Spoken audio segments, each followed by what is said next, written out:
Muy bien, entonces hoy sí a esta clase le podemos decir, por favor acompáñenme a orar y cierren sus ojos, si van manejando no lo hagan.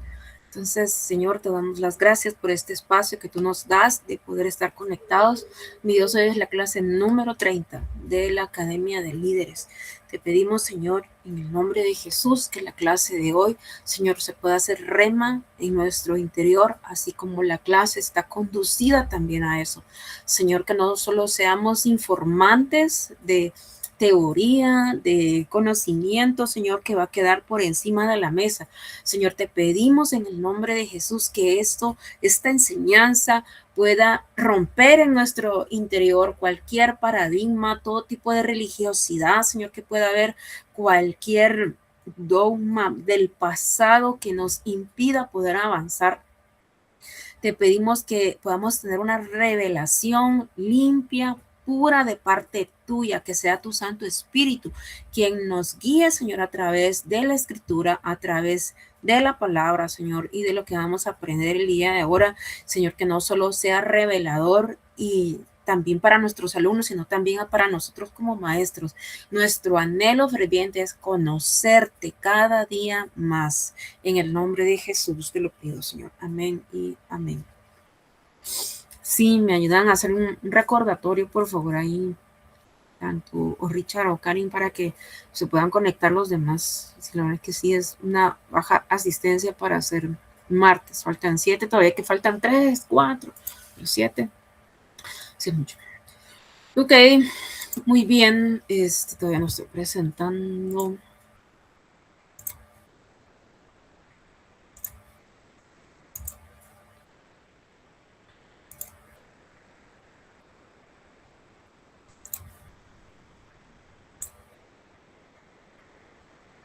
Listo, la clase de hoy es la escuela de Marta. Esta clase de verdad que es bastante retadora y es muy firme al respecto de lo que vamos a aprender. Está basada en la...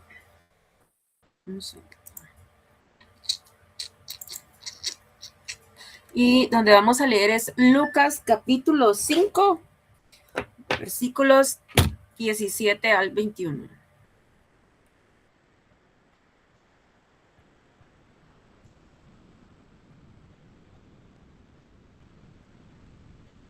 Perdón, esta es una cita de la que vamos a leer, no es la cita base. La cita base está en el libro de Juan 11, que ahí nos vamos a dirigir.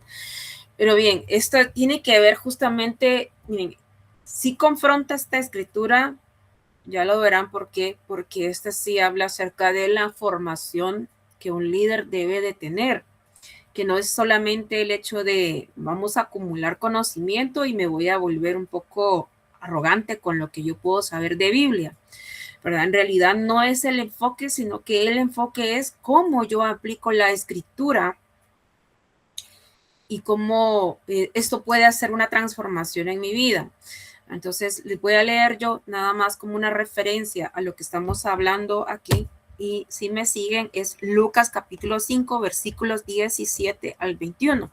Y aquí sucede un hecho, ¿verdad? Que es Jesús sana a un paralítico. Aconteció un día que él estaba enseñando y estaban sentados los fariseos y doctores de la ley, los cuales habían venido de todas las aldeas de Galilea, de Judea y Jerusalén. Y el poder del Señor estaba con él para sanar. Y sucedió que unos hombres que traían en un lecho a un hombre que estaba paralítico procuraban llevarle adentro y ponerle delante de él, pero no hallando cómo hacerlo a causa de la multitud, subieron encima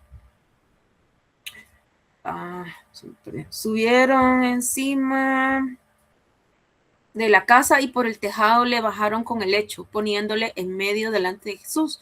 Al ver él la fe de ellos, le dijo: hombre, tus pecados te son perdonados. Entonces los escribas y los fariseos comenzaron a cavilar diciendo: ¿quién es este que habla blasfemias? ¿Quién puede perdonar pecados sino solo Dios? Entonces, miren, acá es algo, vemos, aquí hay justamente un contraste entre dos perfiles, por así decirlo. Dice que los escribas y los fariseos habla antes que dice que eran los doctores de la ley. Primer contraste a que evaluemos. Los fariseos y doctores de la ley.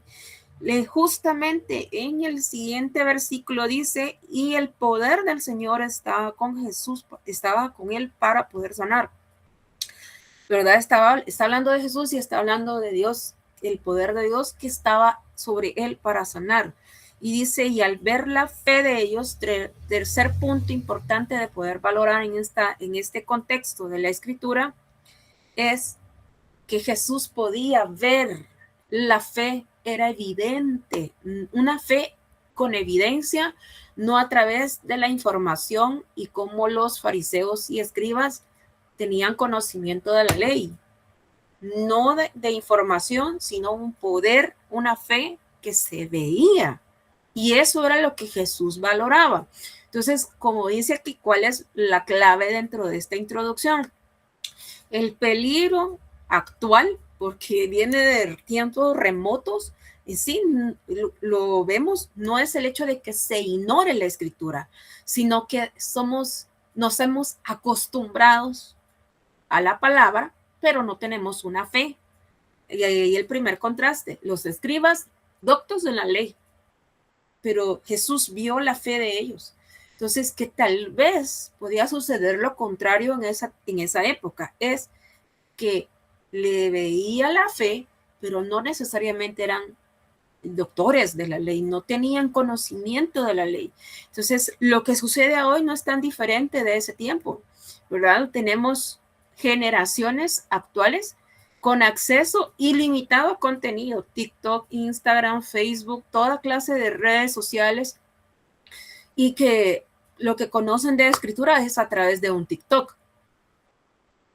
Creen que hoy estaba viendo un chat tengo un grupo de mujeres cristianas que de hecho está en Chile, y una de las administradoras del grupo, alguien preguntó, miren el acceso a la información cómo es de veloz y tan rápido. Y decía, miren, y este libro de hecho ni siquiera era un libro, una Biblia de la que estaban hablando, simplemente con referencias y cierto contexto, nos pueden compartir el PDF. Y la administradora le dijo, no, porque nosotros somos un grupo que respetamos los derechos de autor. Usted puede adquirir el libro físico, y aquí lo puede conseguir en XYZ librerías si le cuesta tanto valor, respetamos los derechos de autor. Y yo me quedé, o sea, eso es lo que debería haber sucedido siempre, ¿verdad? Entonces, y esto tiene que ver justamente con el acceso ilimitado al contenido, ¿verdad? Ahora es tan ilimitado el contenido que lo tenemos a través de una inteligencia artificial, que ya no es el hecho de que yo le genero contenido a mi mente para que esto también se transforme el contenido y yo lo pueda hablar. Ahora vamos al revés. Ahora es el hecho de la inteligencia artificial me dice todo lo que sabe en teoría, y yo estudio lo que la inteligencia artificial me dé. Ya no honro ni valoro el intelecto que lo creó, ¿me entiendes? Entonces, a eso también tiene referencia lo ilimitado, el contenido que podemos tener, pero nos apartamos de tener una experiencia real con Dios, y esa no la vamos a cambiar por todo lo que puede encontrarse en redes sociales, y que ahora ni siquiera es el hecho de tener un contenido curado en redes, sino que la misma inteligencia artificial crea cualquier clase de video y contenido, y se engaña a quien lo ve creyendo que es real. Entonces, si no vemos una fuente oficial, no podemos decir que es real, ¿verdad? Entonces, vemos aquí otro punto. Y ahora sí vamos a leer Juan 11. Juan 11.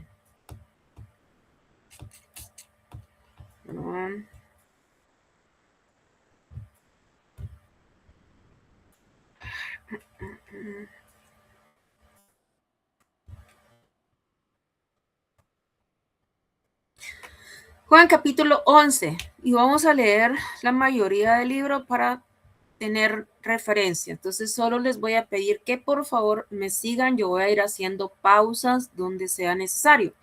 Entonces el contexto aquí, vamos a leer lo que sucede con Lázaro, y justamente es la muerte de Lázaro. Juan 11, versículo 1.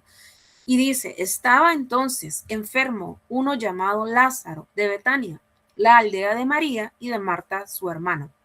María, cuyo hermano Lázaro estaba enfermo, fue la que ungió al Señor con perfume y le enjugó los pies con sus cabellos. Enviaron pues las hermanas para decir a Jesús, Señor, he aquí el que amas está enfermo. Ojo, el que amas está enfermo. No está diciendo tu vecino, el que fue tu vecino, tu compañero de estudios, al que amas. Oyéndolo Jesús dijo, esta enfermedad no es para muerte, sino para la gloria de Dios, para que el Hijo de Dios sea glorificado por ella. Y amaba a Jesús a Marta, a su hermana y a Lázaro. O sea que aquí no había una excepción de que solo Lázaro es mi friend. Aquí es, el amor era para los tres. Versículo 6, cuando yo, pues, que estaba enfermo, se quedó 2 días más en el lugar donde estaba. ¿Cuál sería nuestra prisa? El sentido urgente del ser humano es, vámonos ya. O sea, no voy a medir ni gastos, ni nada, no sé cómo me voy a mover, voy a ir ya. Este es el sentido de urgencia que cualquier ser humano puede tener. Pero aquí había un propósito eterno de parte de Jesús, porque dice en el versículo 7, luego después de esto dijo a los discípulos, vamos a Judea otra vez, 2 días después.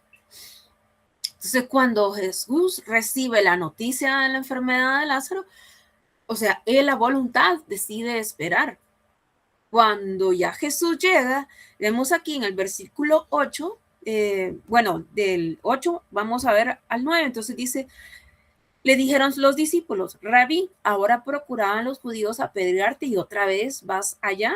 Respondió Jesús, ¿no tiene el día 12 horas? El que anda de día no tropieza, porque ve la luz de este mundo, pero el que anda de noche tropieza, porque no hay luz en él. Entonces, este es un fragmento de una parábola de que no se estaba refiriendo necesariamente a la luz del día, sino que el que anda con Jesús no tropieza. Dicho esto, les dijo después, nuestro amigo Lázaro duerme, mas voy para despertarle. 12. Dijeron entonces sus discípulos, Señor, si duerme, sanará. Pero Jesús decía esto de la muerte de Lázaro, y ellos pensaron que hablaba del reposar del sueño. Entonces Jesús les dijo claramente, Lázaro ha muerto. El poder de Jesús en él, que primero le anunciaron que estaba enfermo y ahora él sabe que ya está muerto. Y dice, versículo 15, y me alegro por vosotros de no haber estado allí para que creáis, mas vamos a él. Dice, desde acá, aquí hay una referencia en que nos dice, vamos a ver al muerto. Vamos a ir al entierro, como hoy en día podemos decir, fallece alguien y vamos a ir a acompañar al cuerpo presente del señor, de la señora fulana de tal. Vamos a la funeraria, sino que hasta la connotación en la que está hablando, habla como una persona que está viva. Entonces 16, bueno, más abajo dice el 17, donde necesitamos llegar, vino pues Jesús y halló que hacía ya 4 días que Lázaro estaba en el sepulcro. O sea, miren esto. O sea, Lázaro no se acababa de morir, Lázaro estaba bien muerto. O sea, Lázaro ya, con el respeto de todos, ya huelía, o sea, y huelía mal. O sea, ya estaba putrefacto. O sea, en realidad Lázaro ya estaba en esa condición, no podemos decirlo de otra manera, tenía 4 días. Entonces, lo que nosotros podríamos pensar era, si nosotros no vamos y tenemos a alguien que amamos, ¿cómo se toma esto? En nuestra humanidad sería negligencia, no le importé, el que decía que me amaba no me amó, no le importé, tuvo otro tipo de importancias en su vida y donde más yo lo podía haber necesitado, no se apareció. Eso es lo que nuestra humanidad puede decirnos. Pero si lo vemos aquí, Jesús le dice a sus discípulos, y me alegro que ustedes no estuvieran allí, como diciendo, para que la gloria de Dios se manifieste. Entonces, espiritualmente Jesús tenía otro plan. Esto era una planificación para mostrar el poder de Dios acá. Entonces, si vemos, mire, esto es algo que también con mucho amor y con mucho respeto quiero que cada uno de ustedes se lleve esto, de verdad, porque todos ustedes van a ser líderes, van a tener una formación de líderes. Y este es un engaño que cualquiera puede decir, hey, yo ya soy líder. Y como yo ya soy líder, yo quiero que Dios haga este milagro en mi vida. Yo no sé por qué Dios no hace este milagro en mi vida o no activa esta promesa en mí. No veo este milagro de sanidad, no veo este milagro de provisión en mí. Si yo ya soy líder, si yo como me la paso sirviendo. O sea, sirvo de lunes a lunes, no tengo descanso y aún así ese milagro Dios, o sea, yo no sé qué quiere Dios de mí. De verdad se los digo con amor y con mucho respeto porque yo lo he escuchado. Y miren, acá abajo se los puse, de hecho, Dios no siempre actúa bajo nuestro sentido de urgencia, que queremos las cosas a las ya, para ayer. Él siempre actúa bajo su propósito eterno. Grábate esto, Dios tiene un plan. Siempre Dios tiene un plan. Entonces, no midamos la fidelidad de Dios por la rapidez de tus respuestas, de que todo lo queremos para allá. Que pensamos que ya no tenemos, miren, o sea, que ya no tenemos tiempo, que creemos que ya las cosas ya no se van a dar, ya no se van a dar en nuestra vida. Y les digo, yo servía antes de la pandemia en intercesión en la iglesia, tal vez si alguien lo recordará, los intercesores antes y después del servicio, nos ubicábamos al frente en el auditorio, en el altar, y ahí las personas, justamente ahí ese espacio, llegaban para que oráramos por ellos. Ahí eran ministrados, antes del servicio y al finalizar el servicio. Eso era en los dos servicios, no en el, bueno, ¿verdad? Que eran temprano. Entonces, yo una vez recibí a una señorita que ya servía en un área de la iglesia y aparte era líder y tenía una enfermedad. No recuerdo cuál era, pero recuerdo lo que ella me dijo. Puntualmente es lo que yo les estoy diciendo. Y decía, yo no sé por qué Dios no me sana si yo soy líder. Si yo sirvo, yo no he dejado de servir. Y Dios no va a responder por esa forma de urgencia. Dios no va a responder porque nosotros no sepamos la Biblia y la hayamos leído de derecho al revés o de pasta a pasta. Si la fe no está activada ni en ti ni en mí, hoy no va a ser de esa manera. Porque aquí vemos que Jesús, en la cita anterior que les había leído, que era de Lucas 5, ahí dice que Jesús vio la fe de ellos, de los amigos que subieron al paralítico. No dice, porque eran los que sabían la ley en ese tiempo. No dice de esa manera. Dice que era conforme a la fe que ellos podían tener. Entonces, veamos todo lo que nosotros creemos a nivel de dogma religioso, todos los paradigmas que hemos concebido desde tiempos atrás, ¿verdad? Y no necesariamente tal vez porque vengamos de alguna otra iglesia o porque actualmente estemos en una iglesia, no, sino que tal vez puede ser incluso a nivel cultural, ¿verdad? Lo que nosotros hemos concebido, que no es en sí la Biblia, el contenido o lo que nosotros podamos tener, ¿verdad?, de conocimiento a raíz de la Biblia, sino lo que nosotros concebimos, estas barreras en nuestra mente, todo lo que nosotros concebimos es lo que en realidad a nosotros nos limita. Lo hemos visto atrás, que creemos incluso que la Biblia, por muy textual que es, la voy a considerar así. Lo que les decía clases atrás, porque Elías quería morirse, uno puede decir, si Elías quería morirse, entonces yo también.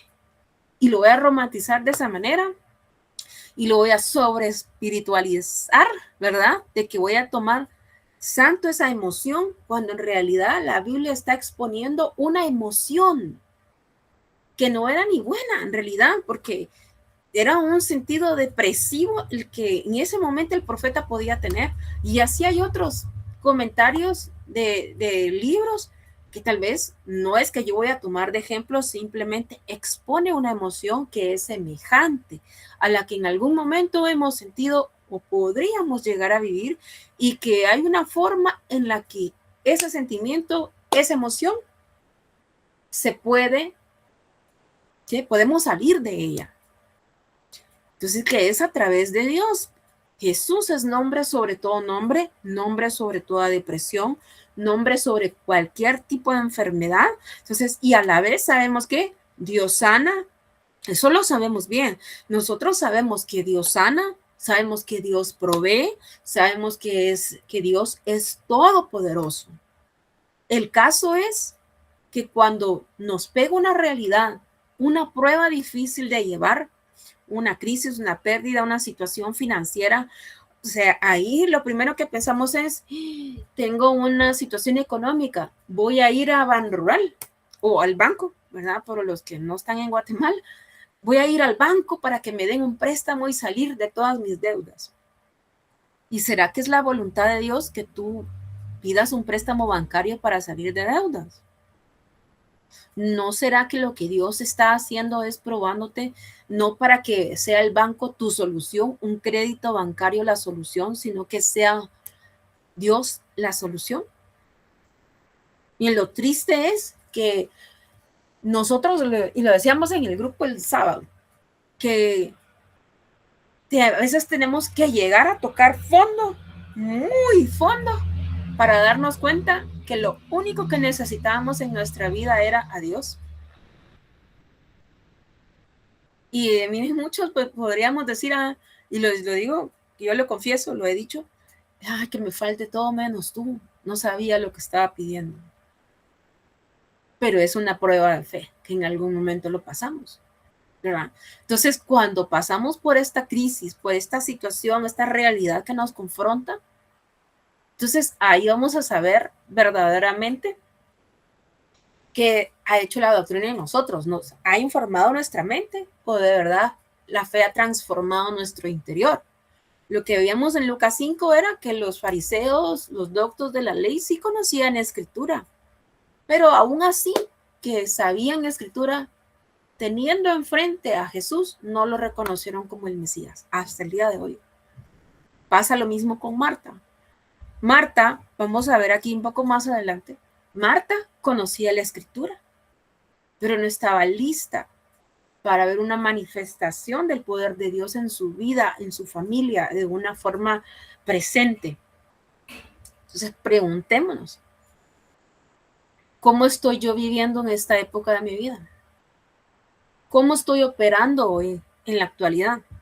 ¿Es una experiencia viva, eficaz con Dios?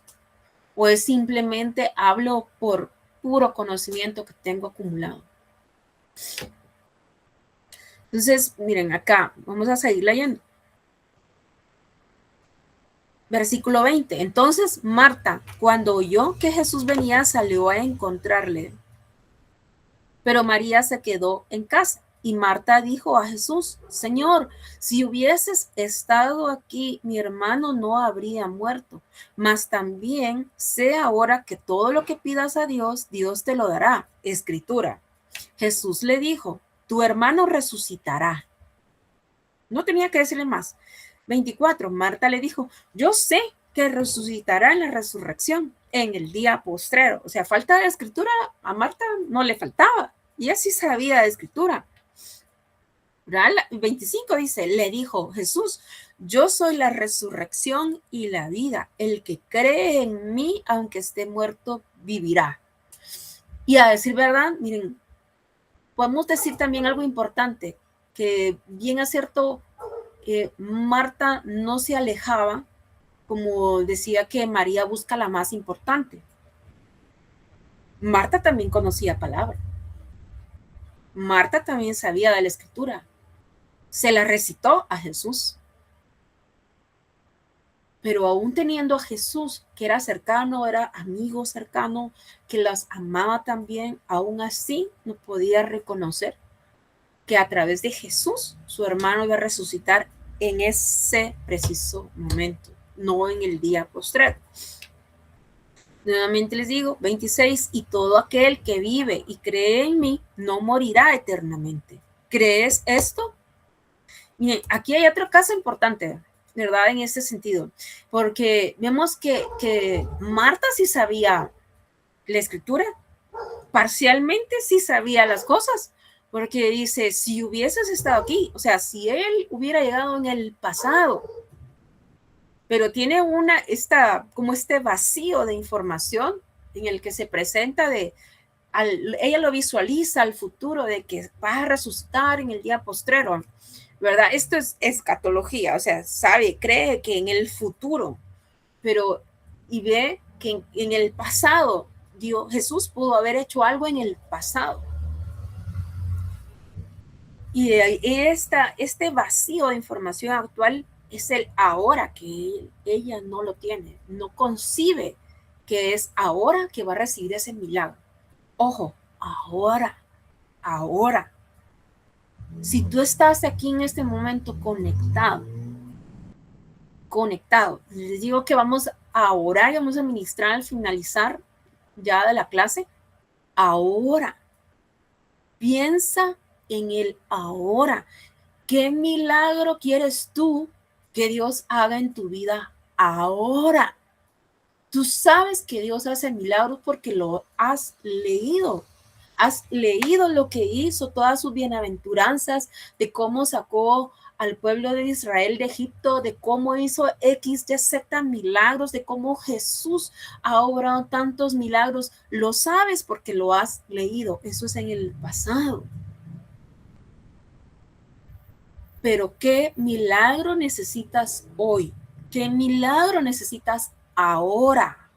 Piensa en eso, piensa en este momento y de verdad le pido al Espíritu Santo que te muestre qué milagro necesitas ahora, hoy. Alguien necesita un milagro de 24 horas, piénsalo y pídelo desde ya al Espíritu Santo que de aquí hasta que terminemos la clase, entonces va a haber un milagro para ti. Estamos a mitad de la presentación, a mitad de la clase. Piénsalo y que Dios te traiga a ti ese milagro por el cual tú estás creyendo. Entonces, esto es lo que vamos a ver. Ahora vamos lo siguiente. Yo soy. Yo soy. Jesús le dice, yo soy la resurrección y la vida. El que cree en mí, aunque esté muerto, vivirá. Un sueño que tú creías que ya no se iba a dar, que ya lo habías enterrado. A través de Jesús ese sueño va a resucitar el día de hoy. Jesús no te está ofreciendo una doctrina, una promesa que en algún día va a suceder. La revelación que viene a través de Jesús es para tu presente, es para el día de hoy. Si ves, aquí dice, en el versículo 26, dice, ¿crees esto? No dice, yo seré. Dice, yo soy.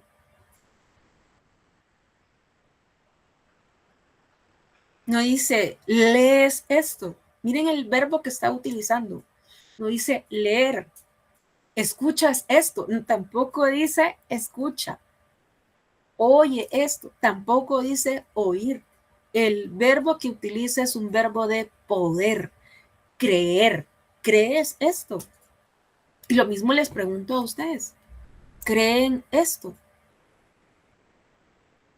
¿Creen ustedes que Jesús tiene un milagro para ustedes? ¿Creen ustedes que Dios va a hacer un milagro el día de hoy a través de ustedes? En ustedes. Si ustedes pueden creerlo, así como Jesús le decía, apropiense de esta cita. Y justamente es eso. Creo que Jesús tiene un milagro para mí. Lo creo. O sea, hoy puedes pasar de aquí al resto de estos días y que esta palabra te marque y que tú puedas decir, creo que Dios tiene un milagro para mi vida. Creo, porque eso es lo que le estaba diciendo también Jesús a Marta. Entonces, ven esto, cuando la fe activa nuestra realidad, y uno lo que les decía antes, de que no podemos llevar como nuestra realidad y a la escritura. Es la fe a través de la palabra la que activa, la que llevamos a nuestra realidad. No usas esta imagen porque aunque está en medio de una piedra, puedes ver que hay vida. Entonces, Jesús no habla para informarnos, para comunicarnos como si fuera el periódico. Cada vez que Jesús habla, está creando vida. Génesis 1:1 dice que Dios, cuando hizo los cielos y la tierra, y dice, y nosotros, incluye, ahí está Jesús. Entonces, cuando Dios habla, crea una realidad. Y cada vez que tú oras, cada vez que tú estás orando, ten la certeza que Dios te está escuchando. Y este no es un monólogo, sino que si tú le hablas, Él te va a responder. Y cada vez que te responda, está creando una realidad. Sí, dime si no es maravilloso. Que ninguna oración nuestra queda vacía. Se está creando una realidad. Entonces, Dios habló y los cielos fueron hechos. El principio de la intercesión es que nosotros tenemos a Jesús como nuestro intercesor mayor. Tú oras, Jesús toma la intercesión y se la presenta al Padre. El Padre da la orden y los ángeles colaboran para que eso se pueda hacer realidad. O sea, aquí no es el hecho de que el universo conspira. No creemos en nada que tenga que ver con las energías, con que el universo conspira. Creemos que hay un Padre, que hay un Hijo y que hay un Espíritu Santo. Y que esta es la Trinidad que fluye, que hay un poder a través de eso. Y que cuando Dios habla otra vez, crea la realidad.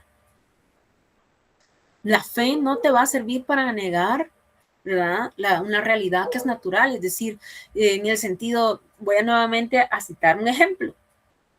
La fe no niega un diagnóstico médico. La fe no niega de que alguien se pudo haber quedado sin trabajo. La fe no va a negar de que tenemos una adversidad.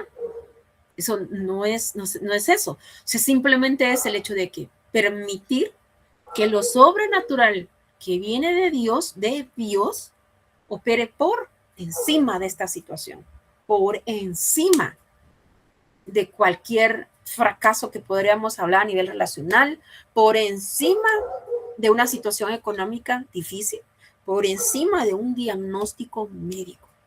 Entonces me vas a decir entonces, pero ¿qué pasa si el diagnóstico médico, eso me lleva a que el paciente o a que mi ser amado se muera o pierda la vida?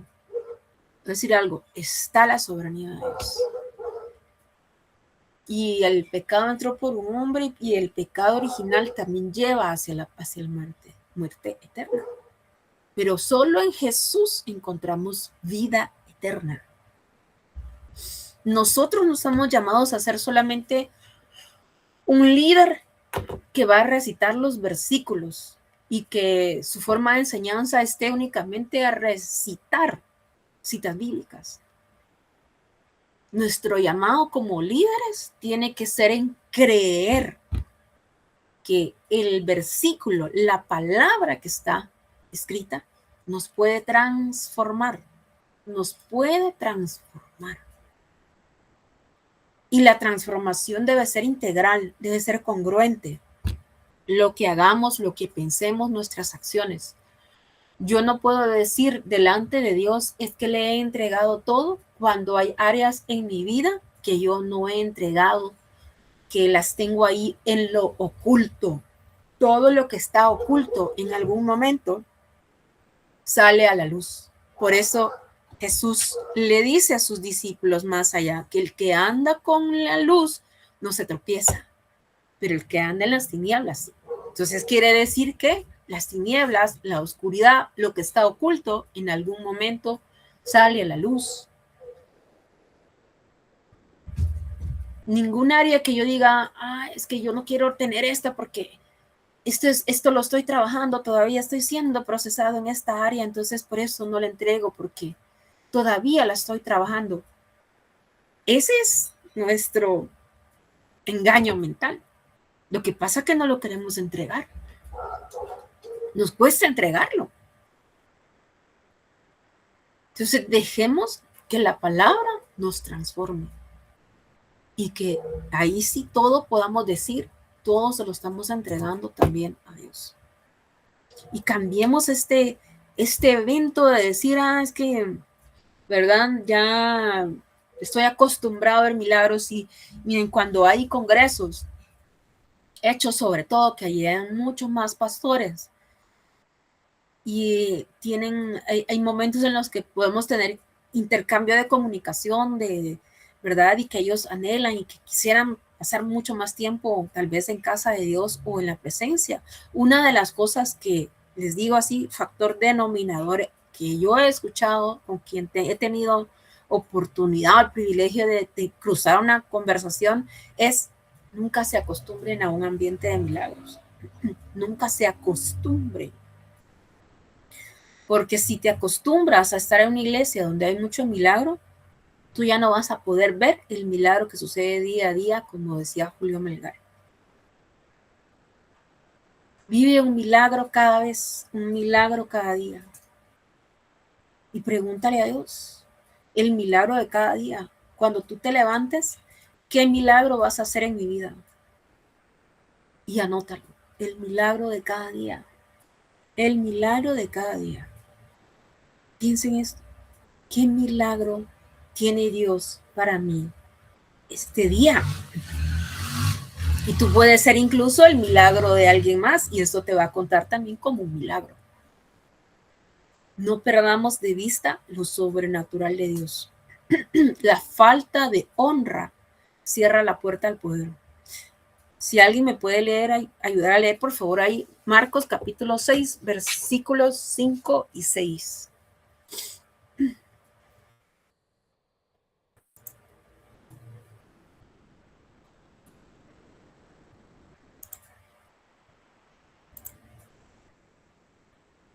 Marcos capítulo 6, versículos 5 y 6.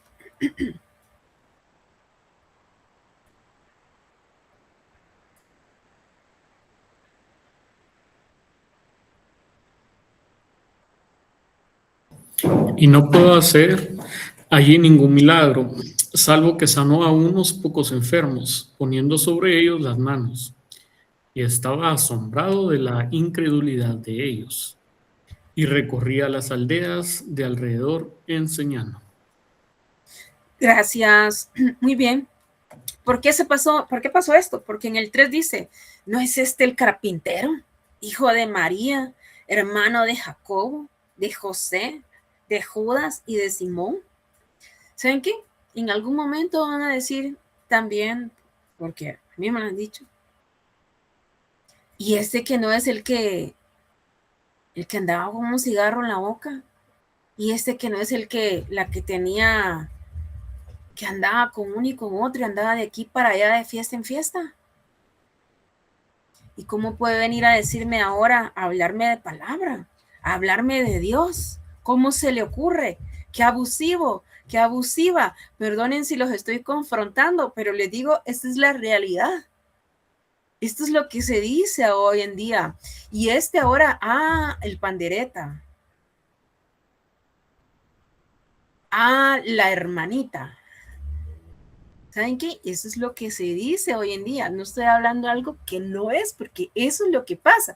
Y este es el mismo contexto de ese tiempo con Jesús, que como creyeron que no era alguien, que como lo habían visto toda la vida y que como estaban acostumbrados a un oficio, pensaban que no tenía el poder de Dios, no lo consideraron hijo de Dios. Entonces, ahora, ¿qué pasa? Como ya tú tienes una mente transformada y vas a tener un liderazgo diferente, entonces, ¿qué va a pasar?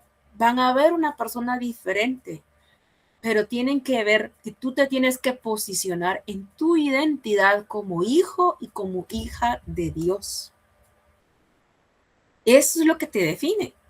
Hijo de Dios, hija de Dios. Esa es tu identidad. Nuestra identidad no radica en nuestra licenciatura, en nuestras ingenierías, en nuestras carreras, posgrados, maestrías, no radica en nuestra cuenta bancaria, en la zona o en la ubicación donde yo viva, que si vivo en las lomas, que vivo en los valles, no radica, mi identidad no radica en nada de eso, radica en nuestra identidad como hijo de Dios. ¿Saben por qué? Porque ¿qué va a pasar si el día de mañana eso yo ya no lo tengo? ¿Qué va a hacer de mí si yo lo perdí? Les cuento, hablaba con una amiga el fin de semana y yo le decía, hablando de identidad y a nivel de ser productivo, ¿verdad? Y cómo nuestra identidad también se afecta alrededor de esto. Y yo le digo, mira, hablando de eso, yo me acuerdo, le digo, de que había una persona en El Salvador que yo conocí y capsulita solo para poner en contexto histórico. En algún momento de mi vida yo fui paracaidista. Entonces yo vi fallecer amigos míos. Y la esposa de un amigo mío que había fallecido, ¿verdad? Este amigo fue una fractura y no murió de la fractura, sino que murió de trombosis porque no limpiaron los coágulos de sangre que tenía él. Entonces la esposa vivió con un duelo por muchísimos años, o sea, de tener hijos pequeños a que llegaran 10 años, tal vez 5 años de duelo, imaginen. Llegó un momento en el que ella deseaba, o sea, lo decía, lo declaraba muy fuerte con su boca, me quiero morir, me quiero morir, me quiero morir. Y eso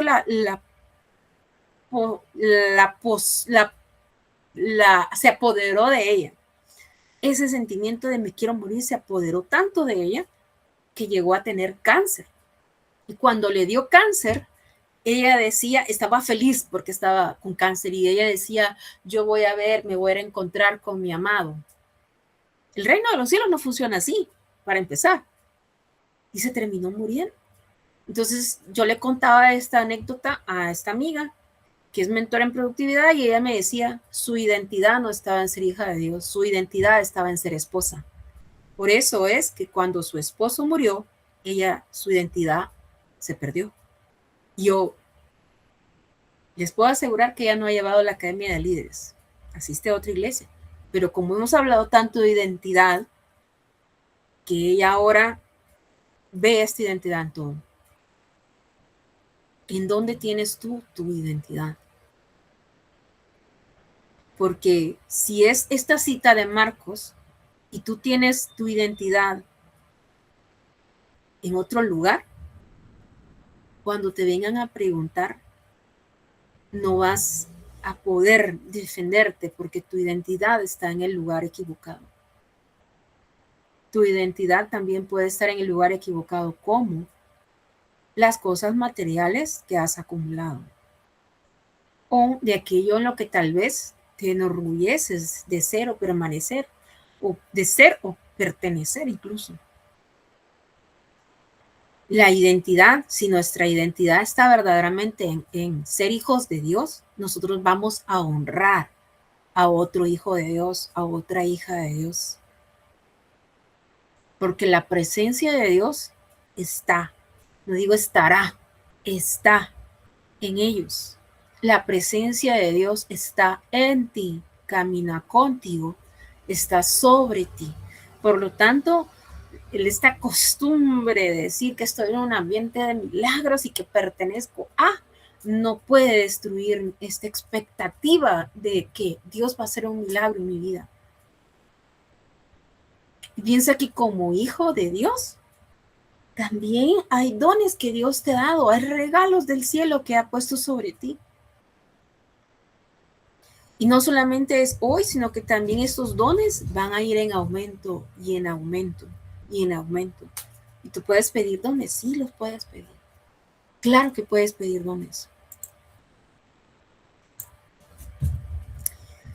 Y miren, algo también que es importante, porque si lo vemos de una manera, Lázaro también descansó, estuvo obligado a descansar en ese momento.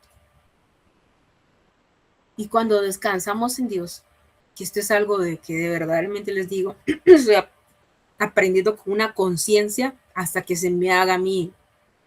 En el subconsciente no es pasividad, no significa no estar productivo, no hacer nada. No es eso. El descanso en Dios es que yo tengo una confianza activa, que yo sé que Dios está en control, que Dios está a cargo. Por eso es que también cuando yo activo esta palabra de decir, Dios va a hacer un milagro ahora, soltemos el control. Quien va a hacer ese milagro va a ser Dios. Y tú solamente das la palabra y se la entregas. Y dices, yo creo que Dios tiene un milagro para mí. Y como Dios tiene un plan, tú puedes descansar. Descansar. No podemos tomar este hecho de decir, yo tengo que resolver esto porque Dios no lo va a hacer.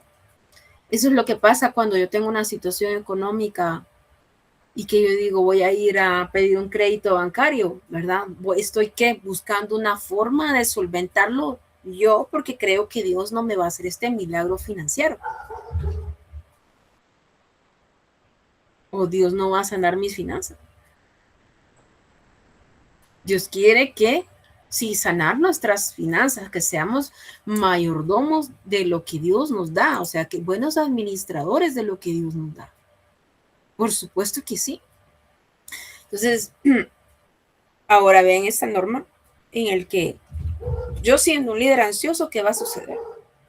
Le voy a transmitir la ansiedad a toda mi gente, a todas las ovejas, a todos los discípulos. Entonces, si yo he aprendido a descansar en Dios, en el que todo lo puedo, con Él todo es posible, que camino bajo la luz, no voy a tropezar, entonces, ¿qué voy a también a transmitir? Este sentido de calidez, de seguridad, seguridad espiritual que viene nada más a raíz de Dios, que hay una palabra que es la autoridad espiritual. Esta autoridad espiritual no significa que yo le voy a andar gritando la palabra a todo el mundo, no. La autoridad espiritual también tiene que ver con esta confianza activa de que en Dios también todo va a ser posible. Y vemos esto, aplicación pastoral. ¿Qué nos enseña esta lección de la escuela de Marta? El verdadero liderazgo ocurre cuando lo que sabemos se convierte en lo que vivimos. Lo que predicamos se convierte en lo que practicamos. Lo que creemos se convierte en lo que experimentamos. Jesús no busca líderes que acumulen conceptos, definiciones, que sepan definir, ¿verdad? X, Y, Z. Jesús busca líderes que crean lo que Él nos dice a raíz de la palabra.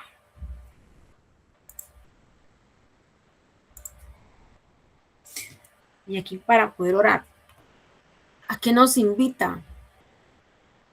Esta es una invitación que Jesús nos hace al hoy. Marta tenía la información correcta, sí, porque sabía también escritura. Jesús la invitó a una experiencia mayor, a entrar al poder que viene de Dios. El reto no es saber, como dice aquí, que habrá una solución un día. Creer que Jesús es la solución hoy. Hoy que yo les digo martes 17 de febrero. Entonces, si Jesús es la solución hoy, entonces mañana que ya estés en el miércoles 18 de febrero, tú vas a decir, Jesús es mi solución hoy. Jueves 19 de febrero, tú te vas a decir, Jesús es mi solución hoy. Y ahí vas a aprender a vivir en el milagro de cada día. Milagro cada día. Nuestra mente tiene que ser renovada y rendir por completo nuestra vida, nuestro corazón. Nuestra fe tiene que ser activada. Tenemos que llegar hacia otro nivel. ¿Por qué nuestro corazón tiene que rendirse? Rendir nuestro corazón, porque el corazón es engañoso. De él mana la vida. Para los que estuvieron en la iglesia y tuvieron la oportunidad de ver la obra de teatro de este domingo, y si alguien no la vio, le podemos mandar la grabación. Estuvo tan buena, que yo decía, me carcajé tanto. Pero después digo, esto sucede también porque el corazón es engañoso. Porque no pudimos rendir nuestras emociones, nuestros pensamientos. Y miren, ¿saben? Y uno cree que ese tipo de escenarios solo sucede en adolescentes. Pero a decir verdad, pasa en todas las edades por falta de que el corazón no lo pudimos rendir. Nos vaciamos a nuestras emociones, pero no lo rendimos delante de Dios. Entonces, antes de orar, quiero preguntarles, ¿qué necesitamos rendir? ¿Sobre qué tienes puesto el control esta noche, este día, en tu vida? ¿Sobre qué tienes puesto el control? ¿Qué necesitas soltar para que tú puedas vivir este milagro cada día? Para que tú verdaderamente puedas creer que de Jesús viene la solución. ¿Qué te ha impedido creer que puede haber algo más?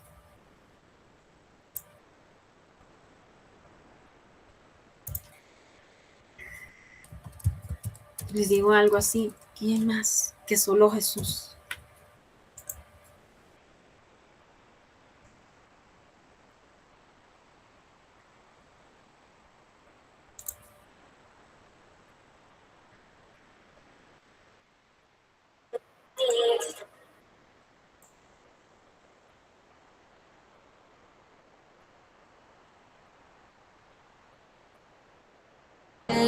Levantar, tú escuchas el cantar de la creación,